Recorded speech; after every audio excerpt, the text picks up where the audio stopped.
Hi, this is Nadath. Today I'll be showing you a trick. Wouldn't call it exactly a trick, but more of a transition type maneuver. It's relatively simple. It can make combos look so much better.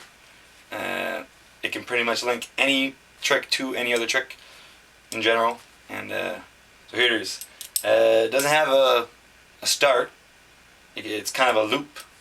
It can kind of be done forever. I do it sometimes to practice. Just do the trick, until I fail. So here it is.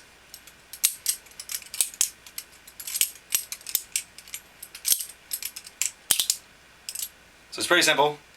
It's pretty much like a Y2K with a couple of offset fannings, and then it comes back into kind of like there's a Cutter Lover video on this, how to do a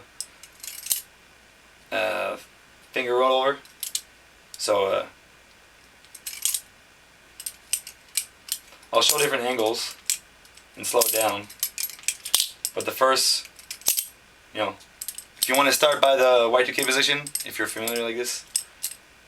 So Y2K, fanning, back into a finger rollover, and it brings you back into the backhand position.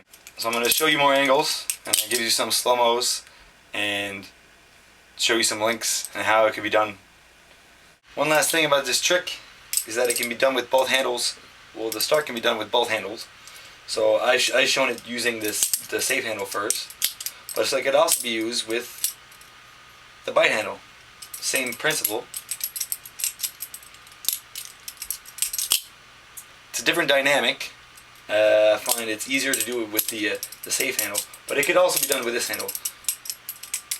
Now to switch from one to the other, all you do is a little helix and then you're back to the safe handle.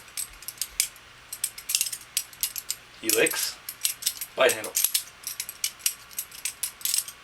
Helix, safe handle.